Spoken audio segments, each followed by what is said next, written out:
Larry Ellison's journey to becoming one of the wealthiest individuals on the planet did not begin in the hallowed halls of a prestigious university. It began in the self-directed chaos of curiosity and ambition. Born in 1944 in New York City, raised on the south side of Chicago by his adoptive aunt and uncle, his early academic career had interruptions, not accolades. He attended the University of Illinois at Urbana-Champaign, then the University of Chicago, but never graduated. Leaving school was his first big risk. Instead of a diploma, he dove into the nascent world of computing. He bet on himself, learning what mattered in the real world. This was intense, focused self-education. In the late 1960s and early 1970s, he moved to Northern California. He took programming jobs at several tech firms, including Ampex Corporation.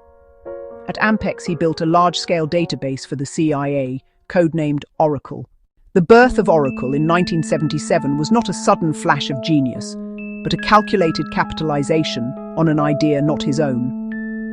The true genesis lay in a 1970 research paper by IBM computer scientist Edgar F. Codd, a relational model of data for large shared data banks. IBM, a corporate giant, was slow to see its commercial potential. Larry Ellison was not. He and his partners, Bob Miner, Ed Oates, saw the future. The model organized data into simple, interconnected tables and unlocked the power of information for businesses.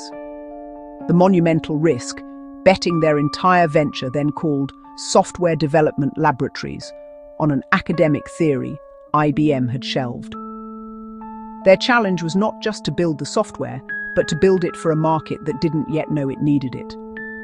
Miner was the engineering prodigy, Ellison was the commercial visionary.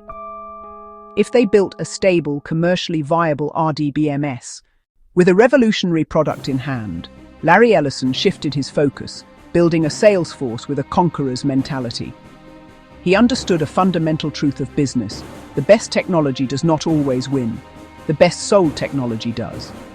He cultivated a corporate culture, aggressive, competitive, relentlessly focused on closing deals and crushing sales quotas. Oracle's salespeople were renowned for their tenacity, promising future features, pushing the limits to secure contracts. This high-pressure sales strategy was risky. It sometimes led to customer dissatisfaction and accusations of vaporware. The company's reputation was often on the line. The reward for this aggressive posture was staggering market share growth. Oracle's sales teams outmaneuvered and outcompeted rivals, locking in major corporations and government agencies with long-term contracts. Oracle's decision to go public with an IPO in March of 1986. They went public just one day before Microsoft, their soon-to-be arch-rival. As Oracle matured from a scrappy startup into a technology behemoth, Larry Ellison's strategy evolved. He recognized organic growth alone wasn't enough. He began to wield Oracle's burgeoning cash reserves and a soaring stock price as a weapon. He embarked on a high-risk, high-reward strategy, growth through acquisition. The Playbook: buy companies to get their technology, buy companies to get their customers, and buy companies to eliminate competitors.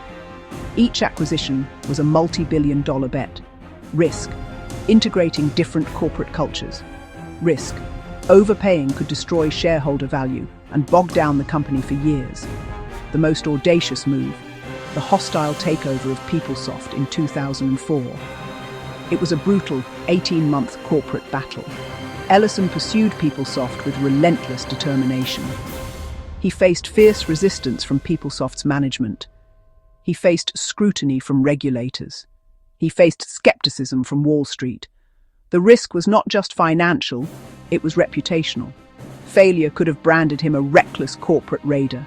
He persisted and ultimately acquired PeopleSoft for over $10 billion. As the decades passed, Larry Ellison's role within Oracle began to shift, but his influence never waned. In 2014, he stepped down as CEO, transitioning to executive chairman, transitioning to chief technology officer.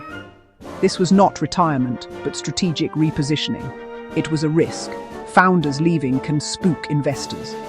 Ellison ensured a smooth transition. He elevated trusted lieutenants to CEO, He stayed deeply involved in the company's technological direction. The reward: stability and growth.